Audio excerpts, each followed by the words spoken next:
Welcome, बहुत बहुत स्वागत है आपका हमारे चैनल पर। और अभी हम बात करेंगे करियर ग्रोथ के बारे में। चर्चा करेंगे किसकी career growth? Delhi police head constable. ठीक है, तो जैसा कि आपको पता है कि एसएससी ने अभी लेटेस्ट में ही वैकेंसी निकाली है और ये टाइम टाइम पे वैकेंसी आती रहती है। हेड कांस्टेबल का पद है, मिनिस्ट्रियल वाले की वैकेंसी आ रखी थी अभी। इसके पहले नॉर्मल जो आपके होते हैं, जिन्हें आप AWO भी बोलते हैं, ठीक है, तो उनकी वैकेंसी आती रहती, लेकिन अभी आई थी मिनिस्ट्रियल की। तो चाहे आप मिनिस्ट्रियल में जाएँ चाहे नॉर्मल रेगुलर पुलिस में जाएँ, ठीक है, दोनों की ही हेड कांस्टेबल की पोस्ट रहती है आपको, और करियर प्रमोशन सैलरी वगैरह हर चीज़ बराबर रहती है। ठीक है, बट आई वुड रिकमेंड कि आप मिनिस्ट्रियल में ही जाओ। ठीक है, मिनिस्ट्रियल में आपको समय थोड़ा ज़्यादा मिल जाएगा, आप और तैयारी वगैरह कर सकते हो, किसी चीज़ में और भी फोकस कर सकते हो। ठीक है, क्योंकि आपकी जो है ना कंप्यूटर पे जॉब रहने वाली, आपने देखा होगा जो आपका सिलेक्शन प्रोसीजर, उसमें टाइपिंग टेस्ट भी रखी गई और कंप्यूटर का ज्ञान, दोनों चीज़ें आ रही। ठीक है, तो एज ए मतलब कंप्यूटर पे ही मोस्टली आपका काम रहेगा, तो आपके पास में काफ़ी समय भी बच जाएगा। ठीक है, तो आप आगे भी देख सकते हो, तो मिनिस्टर आई वुड रिकमेंड। ठीक है, तो अभी लेकिन इस वाले में हम बात करेंगे करियर ग्रोथ किस तरह की होती है अगर आप दिल्ली पुलिस में हेड कांस्टेबल बनते हैं। ठीक है, तो हेड कांस्टेबल जैसे आप बनेंगे तो आपकी ये रैंक लगती है। आपने देखा होगा आपकी जो बाह है, बाह में यहाँ पर ऐसे करके तीन ये बनेंगे, ठीक है, रेड कलर में।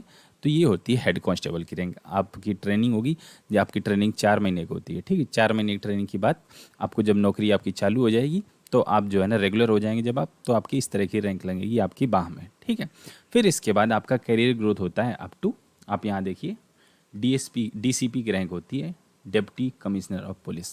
ठीक है, आप यहाँ तक जा सकते हैं। मैं आपको आगे बताऊंगा कितना कितना समय लगता है, क्या प्रोसीजर और आगे रहता है। देखिए यहाँ तक तो बहुत ही कम बच्चे जा पाते हैं, लेकिन यहाँ तक जो ये रैंक आप यहाँ से देख रहे हैं, इंस्पेक्टर की जो रैंक है, तो इंस्पेक्टर की रैंक तक बहुत बच्चे, मतलब कि मैक्सिमम सारे बच्चे पहुँच ही जाते हैं। ठीक है, जैसे कोई कांस्टेबल बना तो कांस्टेबल मैक्सिमम कांस्टेबल हवलदार तो बन ही जाते हैं, उसी तरह अगर कोई हवलदार से भर्ती हुआ तो इंस्पेक्टर बन ही जाता है। ठीक है, इंस्पेक्टर आपने देखा होगा कि एक आपकी ये फित्ती होती है, फित्ती के साथ में आपके यहाँ पर 3 स्टार लगे होते हैं, तो ये होते हैं हमारे 1,000 रुपये जैसे, नहीं है, तो एक इधर फित्ती होती है, फिर ये 3 स्टार, तो ये होती है इंस्पेक्टर की रैंक। तो यहाँ तक तो पहुँच ही जाते हैं। हम आगे भी चर्चा करेंगे इसके बारे में, किस तरह का करियर आपका प्रोग्रेस करता है। ठीक है, तो आगे चलते हैं, एक एक करके स्लाइड में आपको अच्छे से बताते रहते हैं। और सैलरी के बारे में पिछला वीडियो बनाया, आप जाके देख सकते हैं, करीब 38,000 के आसपास, या आज की डेट में कहूँ तो 38 से 40,000 तक आपको तनख्वाह शुरुआती मिली जाती है। ठीक है, और ये समय समय पर आपकी बढ़ती भी रहती है, हर साल प्रत्येक साल आपकी बढ़ती रहती है। उसके बारे में मैंने वीडियो बना रखा, आप जाके देख सकते हैं। ठीक है, अब आगे देखते हैं। तो आपकी जो सबसे पहले आप बने वो बने हेड कांस्टेबल। 4 मंथ की ट्रेनिंग के तदुपरांत आप हेड कांस्टेबल बना दिए जाएंगे।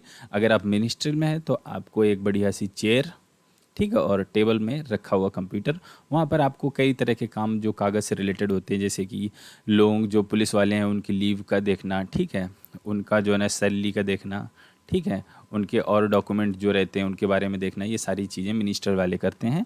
तो आपके पास में ठीक ठाक जॉब, अच्छी जॉब है और काम भी आपका सही है। ठीक है, आपको सैटरडे और संडे 2 दिन की प्रॉपर छुट्टी आपको मिलती है, फ्राइडे तक आपको जॉब रहती है, और आपकी वही 9 to 5 वाली जॉब होती है, जैसे शायद 9:30 से होती है, 9:30 to 5:30 तक जॉब रहती है। ठीक है, तो आपको जैसे कि एक कॉरपोरेट जॉब कोई करता है उसी तरह की आपकी ये जॉब रहती है, तो एक अच्छी जॉब है। और हफ्ते में 2 दिन की छुट्टी भी अलग से। ठीक है, और आप दिल्ली पुलिस में अलग से सो, ठीक है, रुतबा अलग से आपका। इसके बाद आता है असिस्टेंट सब इंस्पेक्टर। ठीक है, ये आपका जो है ना सबसे पहला प्रमोशन रहेगा हवलदार के बाद। ये पहला प्रमोशन आपको 10 साल में मिलता है, 10 ईयर्स। ठीक है, तो 10 साल में आप प्रमोट होंगे, डायरेक्ट इसमें आएंगे ASI में। तो ये एक नॉन गेस्टेड पोस्ट रहती है आपका। ठीक है, तो एक अच्छी पोस्ट मानी जाती है भाई, ASI एक अच्छी पोस्ट होती है। आपके ये जो होते हैं, ये आपके कंधे, अभी तक क्या था कि आपके बाहाँ पर रैंक हवलदार लगी थी। ठीक है, अब मैं आपका यहाँ कंधा बनाने की कोशिश करता हूँ। तो ये रैंक आपकी इस तरह की, ये जो फीती थी लाल और नीले रंग की, ये आपकी फीती रहेगी, और यहाँ पर आपका ये स्टार रहेगा। ठीक है, ये स्टार इस तरह, ठीक है, ये आपका ऐसे करके, ठीक है, दोनों तरफ आपके कंधे पर एक फीती और एक स्टार, इस तरह आपका रहेगा अगर जब आप ASI बनेंगे। ठीक है, और ये 10 साल बाद बन जाते हैं, सारे बच्चे मोस्टली बन ही जाते हैं। आगे देखते हैं, SI बनते हैं। SI में क्या है कि ऐसे ही आपकी ये दोनों फीती रहेंगी और 2 स्टार रहेंगे, और ये दोनों स्टार आपके कंधे पे लगेंगे, ठीक है। अब जो भी आपकी रैंक होगी सारी की सारी कंधे पे लगेगी, बाह पे आपकी कोई रैंक नहीं लगेगी, ठीक है। बाह पर जो आपकी थी हवलदार की वही रैंक लगती है, उसके बाद बाह पर कोई रैंक नहीं है, ठीक है। तो एसआई एक महत्वपूर्ण पद होता है, काफ़ी इंपॉर्टेंट पद होता है, और इसे बनने के लिए करीब आपको 8 साल लग जाते हैं। जब आप हवलदार से एएसआई बन जाएंगे और एएसआई से एसआई बनने में करीब 8 साल, तो 18 साल की आपकी नौकरी हो गई, ठीक है। और आगे थोड़ा सा देखते हैं, पीआई जिसे आप पुलिस इंस्पेक्टर या इंस्पेक्टर बोलते हो, ये बड़ी अच्छी रैंक होती है, दरोगा जी बोलते हैं इन्हें देसी भाषा में, ठीक है। क्योंकि ये जो है थाने में सबसे बड़े होते हैं, किसी थाने के जो इंचार्ज होते हैं इंस्पेक्टर ही होते हैं, जिन्हें थाना इंचार्ज भी बोलते हैं या इसे एसएचओ के नाम से भी बोलते हैं। तो मतलब थाने के ओवरऑल हेड, ठीक है। तो ओवरऑल हेड ये होते हैं। और ये डीएसपी के अगर आप देखेंगे नॉर्मल स्टेट राज्य में देखेंगे तो ये डीएसपी के नीचे आते हैं, लेकिन दिल्ली में क्या है कि कमिश्नरी लागू होती है तो ये एसीपी के अंडर में आते हैं, ठीक है। तो इसके बाद जो 2 पोस्ट बचती है, एक तो एसीपी और डीसीपी, 2 पोस्ट बचती है और बाकी मैक्सिमम बच्चे यहाँ तक पहुँच जाते हैं। अब यहाँ के बाद क्या होता है, पहुँचना थोड़ा मुश्किल होता है।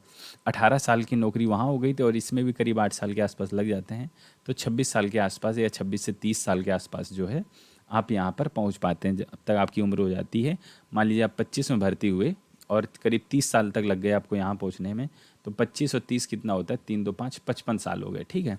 तो 55 साल की नौकरी में आप जो है ना इंस्पेक्टर के पद पर पहुँच ही जाते हो, ठीक है। अब यहाँ से क्या है कि आपको समय लगता है, ठीक है।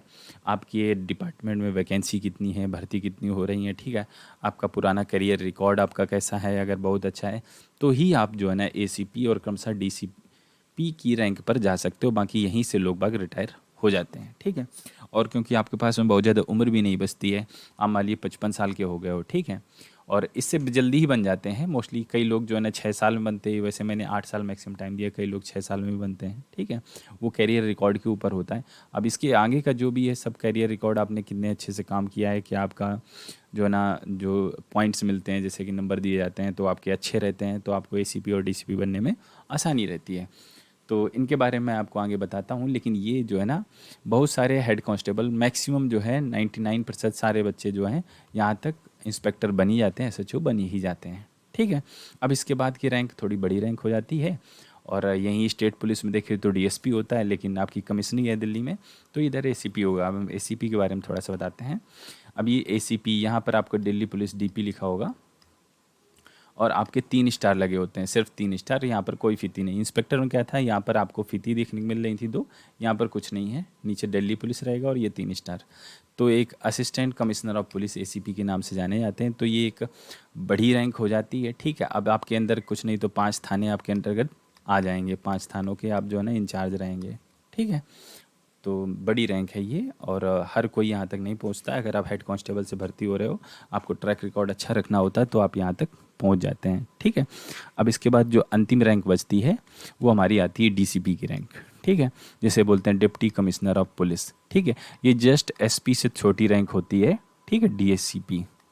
इसके बाद एसपी आ जाते हैं आपके, ये एसपी से थोड़ी छोटी रैंक होती है, एक पद आपका छोटा रहता है, DCP, deputy commissioner of police, DCP. तो एक बड़ी रैंक मानी जाती है वैसे देखे तो आपका एक अशोक का स्तंभ रहता है और एक स्टार रहता है, और ये दिल्ली पुलिस रहता है, ठीक है। यहीं अगर जो है ना एक कोई आईपीएस आता है, ठीक है, इसी रैंक पे ही आते हैं। एसपी की रैंक भी आपकी सेम ही होती है, यहाँ अशोक स्तंभ रहेगा और एक स्टार रहेगा, तो उनका क्या लिखा रहता है, उनका आईपीएस लिखा रहेगा, तो वो एसपी बनते हैं, ठीक है, वो एसपी बनते हैं। अब लेकिन आप दिल्ली पुलिस से गए हो, दिल्ली पुलिस से, तो आपका यहाँ दिल्ली पुलिस रहेगा, स्टार और ये रहेगा, तो आपकी रैंक रहेगी डीसीपी, ठीक है। अगर कोई आईपीएस आता है तो उसकी रैंक एसपी रहेगी, ठीक है। तो इस तरह आप डीसीपी के प्रमोशन तक आप पहुंच सकते हो, ये आपकी हायर कैरियर है, ठीक है। यहीं से आपको रिटायरमेंट मिलना होता है, और आपकी 60 साल की उम्र में जो सेंट्रल गवर्नमेंट का रूल है उसके हिसाब से आपको यहीं से रिटायरमेंट दे दिया जाता है। और अगर देखूँ तो मैं आपको बताऊँ, मैंने पीछे आपको रैंक बताई थी, जो एसीपी की रैंक होती है, ठीक है। एसीपी की रैंक क्या होती है, आपके कंधे पर क्या लगते हैं, 3 स्टार, ठीक है, 3 स्टार, मैं यहाँ स्टार बना रहा हूँ जो ये है। और उसके बाद एक बीच में रैंक और होती है, आपने देखा होगा, अशोक स्तंभ बनाओ, ये अशोक स्तंभ यहाँ पर बनाओ, ठीक है। तो एक ये अशोक स्तंभ में बना तो नहीं पाऊँगा, ठीक है। तो अशोक स्तंभ जो है यहाँ ऐसे करके, तो अशोक स्तंभ यहाँ पर बना होता है। ये रैंक जो है ना, दिल्ली पुलिस के जो कांस्टेबल होते हैं, हेड कांस्टेबल से भर्ती होकर प्रमोशन पाते हैं, तो इस रैंक की मिसिंग होती है, ये रैंक नहीं होते हैं। आप सीधे जो है ना इस रैंक से यहाँ जाते हैं, ठीक है। वैसे इस रैंक के बाद पहले ये मेजर टाइप की जो आर्मी में मेजर होते हैं, जैसे आपने देखा होगा, तो एक अशोक स्तंभ वाले मेजर होते हैं, तो यहाँ की रैंक आपको नहीं मिलती है। आप डायरेक्ट एसीपी से डीसीपी, जो कि एसपी के डायरेक्ट नीचे होता है, आप यहाँ तक चले आते हो, ठीक है। तो अब कन्फ्यूजिंग मत करिएगा, अगर आपके एग्ज़ाम वगैरह में कभी पूछा जाए तो एसीपी की ये रहती है और आपकी डीसीपी की ये रैंक रहती है, ठीक है। जो एसपी लगाता है वही डीसीपी भी लगाता है। तो फिलहाल इस वीडियो में करियर प्रमोशन की वीडियो में हम इतना ही रखना चाहेंगे। अगर आप कुछ और भी पूछना चाहते हैं हमसे तो जुड़ सकते हैं कमेंट बॉक्स के जरिए। मिलते हैं बेहद जल्द आपसे अगली वीडियो में, तब तक के लिए वंदे मातरम।